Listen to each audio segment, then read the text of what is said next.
Debbie.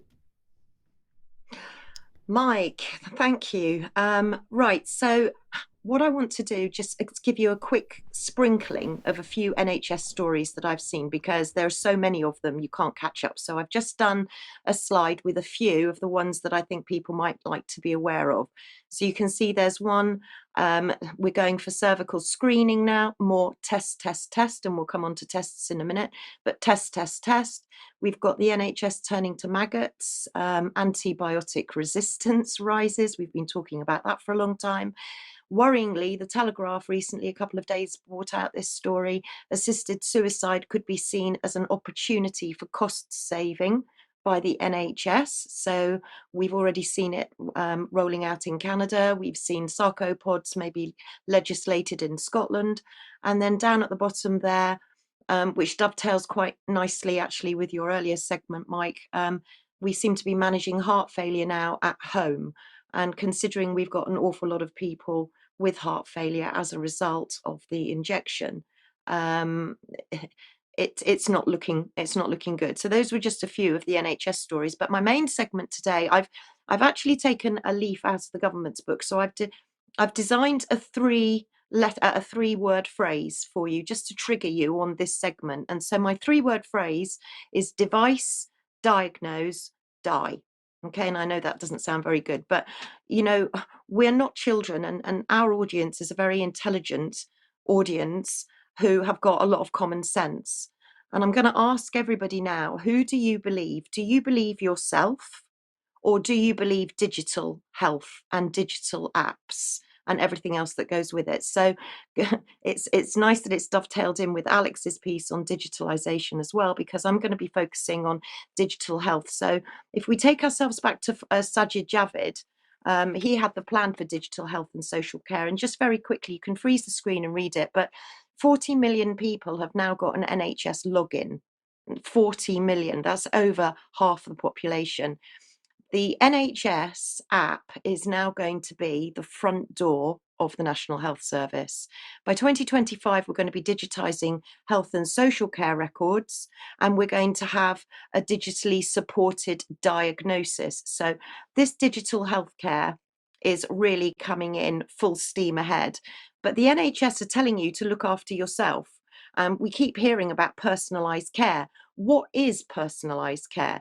So personalised care really is, you can see down on the bottom left of the screen, you can see one of them is patient activation, supported self-management. So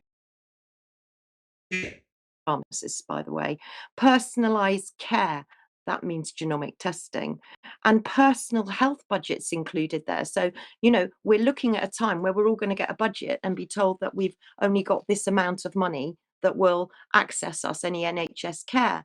And we're going to have self-referral. So we're going to be able to self-refer to consultants. But what does that actually take us to? And who are we told to go and see when we're feeling sick? So who do you go to? I personally don't go to either of the people on the screen here. One is Google, because more and more people are hitting Google because they can't see a GP. So they put their symptoms into Google and Google tells them what's wrong with them. Or they go to the NHS for screening and earlier diagnosis. But my big thing with that is, if you're going for screening and earlier diagnosis, again, we're talking about well people. These people are okay. So what is the digital health market all about? Because honestly, it's booming. It really is booming. And so some of the wearables that you'll have heard about, Fitbits, Apple Watches, and all the other devices, your smartphone, your apps on your smartphone. So this is a really, really, really big business, medical devices.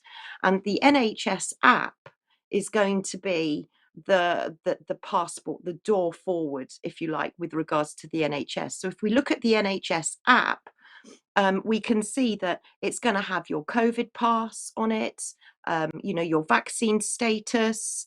You'll be able to get your own information. So you won't need to phone a doctor. We know GPs are going, but you won't need to phone anybody to get your results, because you'll simply log into your app and you'll be able to get your results. Oh, fantastic. But what else does the NHS app unlock you into, because there's plenty of other things. And with 40 million people having a login, we've got a lot of people accessing this app. So on the app, you'll see a load of well-being apps as well as digital apps. So there's just a few of them, just to give you an idea: Zero Suicide Alliance, Headspace, Work Life Central. So those are the kinds of well-being apps that you're seeing with regards to the NHS app. But in the main market, your kids want the latest gadgets and gizmos. What can you get on the open market? Well, you can do everything now. You can monitor your own blood pressure. You can find out what your heart's doing. You can pretty much find out your own health. So when they talk about personalized health and looking after yourself, what they're really saying is rely on all of these apps, rely on all of these devices. And let's not forget that devices are regulated by the MHRA. And these devices, in my opinion, are aimed or almost calibrated to make you think you're sick, because people are believing what Google says, people are believing what these apps are saying and what their devices are saying, and they're not even looking in the mirror.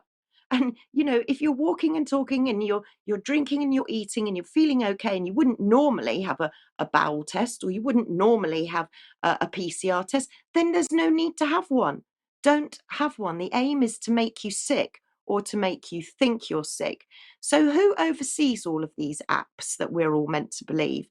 And I was quite shocked to find that, I knew about the MHRA because they've got new regulatory device standards in action now, but we've also got the Care Quality Commission, and that of course was mentioned earlier by Headley, and we've got ORCHA as well. So who are ORCHA? They're the Organisation for the Review of Care and Health Apps. So they kind of are responsible for the distribution of these apps.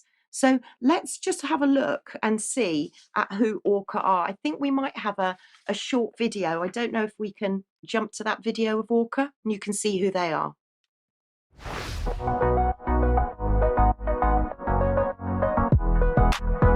ORCHA stands for the Organisation for the Review of Care and Health Applications. But our mission isn't to review apps, it's actually to distribute great, high quality health apps to the people who need them the most. ORCHA works with national health bodies across the world. From New Zealand to Norway, we're establishing health app accreditation schemes. ORCHA's service is absolutely critical to the uptake of great digital health solutions. Currently we have access to 365,000 health apps, and every day 5 million people will download one of those health apps. Only 15% of that 365,000 are high quality enough to warrant us being able to use them. So of that 5 million, it gives you an idea of how many unsafe, unregulated products are being downloaded.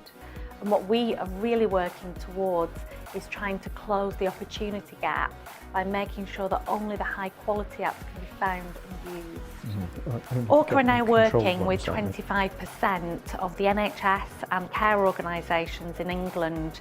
That covers almost 30 million citizens. So we create locally targeted and locally branded app libraries that get promoted to different communities. And we also then work with the trusted healthcare professionals who use that app library to search for and prescribe via text message the best app for their patients. Debbie, I've got a question. Sorry, yes, go on, Mike. Yeah, if they don't review the apps, because the first thing she said there was we don't review the apps, then how do they know that an app is high quality? What she seemed to be saying there was actually it's only government approved apps which are getting listed here. Yeah, exactly, Mike. And we're believing these apps. We're told that these apps are accurate. So yeah, completely. But what? I looked at who. Sorry, go on. Well, I know it's fantastic, isn't it? Sorry, Debbie, I had to inject. I think all your worries are actually baseless. This is a company that we can trust. I just happened to notice while the video was playing that one of their key investors is Terry Leahy, and his experience is 27 years and 1 month in Tesco. Oh, I've preempted you. Yes. Debbie, I'm sorry. No, not at all. I was the same. I went to look at who was on ORCHA, and I could see this pair, this duo, Sir Terry Leahy Advisory Board and Bill Currie. So then I thought I'd go and have a look at this partnership and who are they? And they're double trouble, basically. They're both involved in the William Currie investments. And as you've rightly said, Brian, Sir Terry was the CEO of Tesco, and he was involved in transforming Britain. And Bill Currie, who was the founder of this William Currie group, he's been ASOS, Cafe Nero, Hut Group, you name it. So yeah, you were absolutely on point there. These are the people that run ORCHA, and these are the people that we need to trust, along with the MHRA, NICE, the CQC. I mean, sounds great, doesn't it? So yeah, ORCHA.